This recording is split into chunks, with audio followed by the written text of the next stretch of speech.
Os noticiários dão conta aí de um apresentador famoso de jornal, né, de telejornal, de uma emissora também famosa, que já teve, ainda bem, mais audiência, hoje tem cada vez menos, graças a Deus, e que Deus continue fazendo com que essa emissora despenque nas suas visualizações e na sua audiência, porque o conteúdo que eles costumam passar não faz bem para a saúde humana, né? Então esse apresentador testou novamente enfermo para aquela pandemia, para aquela doença pandêmica, e aí eu resolvi refletir acerca dessa situação, né? Aí tá falando assim, né? Abre aspas. Na saúde e na doença, a companheira dele, a esposa dele, falou assim: na saúde e na doença, já diziam os moços de batina. Sintomas leves, e aí, repouso, séries de TV e viva o troço.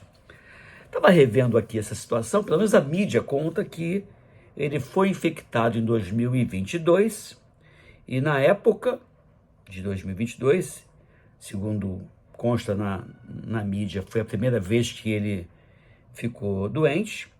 E aí, graças a uma defesa armada, né, pela utilização prévia de 4 doses daquele produto, sendo 2 produzidas pela Fiocruz e 2 produzidas pela de RNA mensageiro. Eu estou aqui falando entre linhas, porque eu tenho muito receio que o algoritmo bloqueie a minha transmissão. Então, espero que vocês estejam acompanhando. Eu vou fazer uma reflexão sobre isso.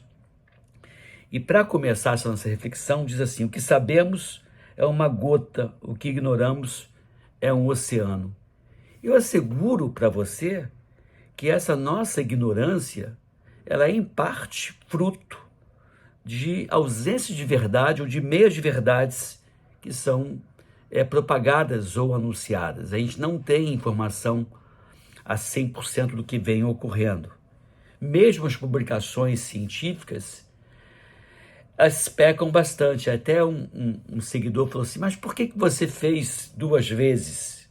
Eu falei para ele: eu acreditei que aquilo que estava sendo publicado era verdadeiro, e não era, né?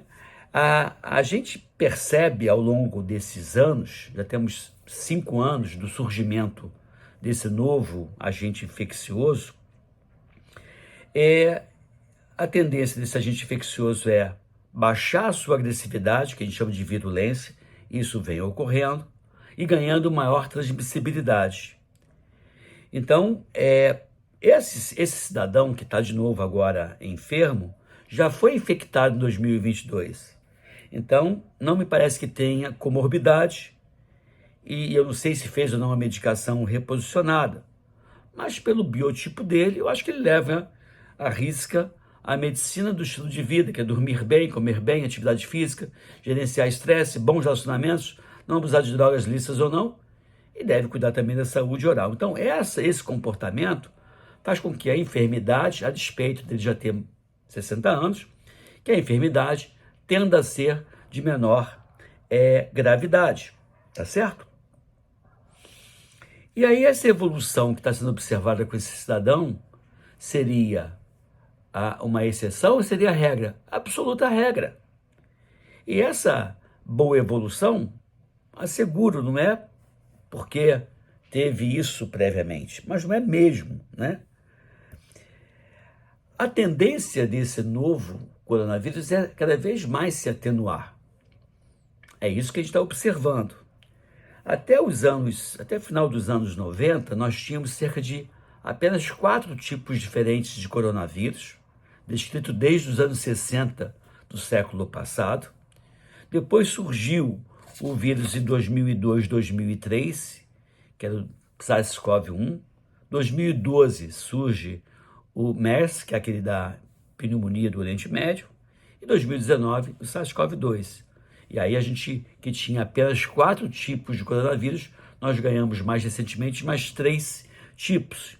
E a tendência é a gente conviver com esse vírus e ele ser, no futuro bem próximo, responsável né, pelos resfriados, que seria aquele quadro mais leve.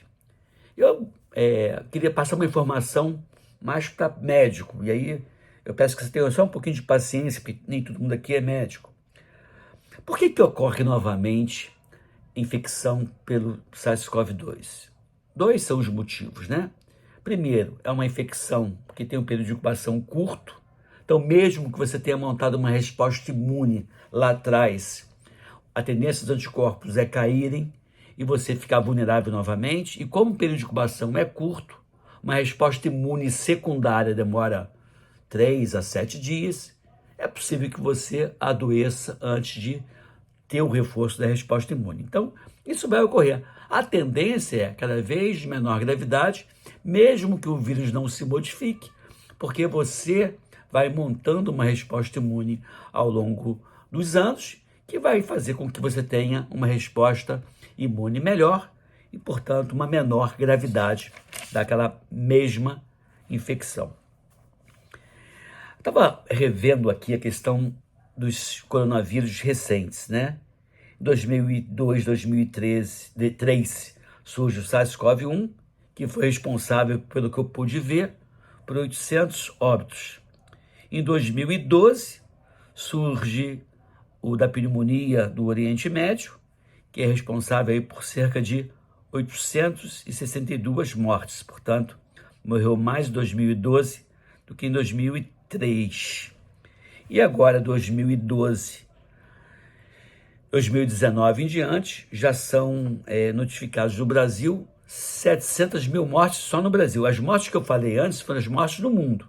Então, só no Brasil ultrapassou muito os casos de morte desse SARS-CoV-1 do MERS em 2012 e esse absurdo enorme com tantos óbitos. Então, nós tivemos surtos em 2013, surtos em 2012 e 2019 a notificação do SARS-CoV-2 e esse caos, né, causando a pandemia a despeito dos conhecimentos adquiridos acumulados em 2003 e 2012. Ou seja, os conhecimentos acumulados ao longo desses anos não foram usados para que a gente pudesse minimizar dor, sofrimento, sequelas, internações e mortes. Aí eu paro um pouquinho de falar de pandemia, falar de infecção e vou para um outro ramo do conhecimento, que eu tenho muito pouco conhecimento, um palmo aí de conhecimento num oceano de possibilidades, e aí me faz pensar no acidente aéreo, né? Onde você busca a exaustão o que causou aquele problema para criar lá na frente mecanismos que não permitam que esse problema ocorra novamente. Então, é como se um avião tivesse caído em 2003, porque se observou que quando o avião pousava, furava o pneu, digamos. E aí, em 2012, esse mesmo avião, ao invés de você pegar e evitar que ele furasse o pneu sempre, aprimorou-se a sabotagem e houve o furo do pneu e mais vazamento de combustível. E aí mais mortes ocorreram.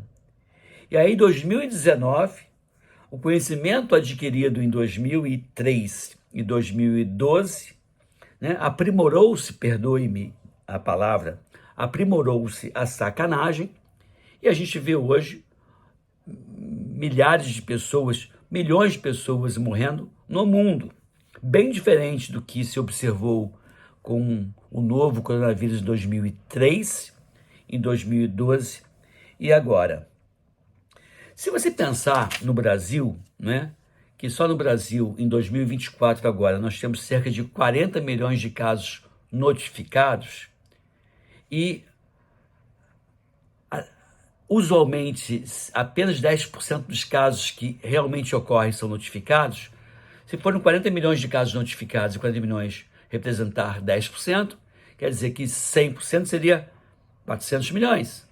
Uma população de 200 milhões, 200 e poucos milhões, como tem no Brasil, isso quer dizer que acumulou-se cerca de 2 casos por brasileiro.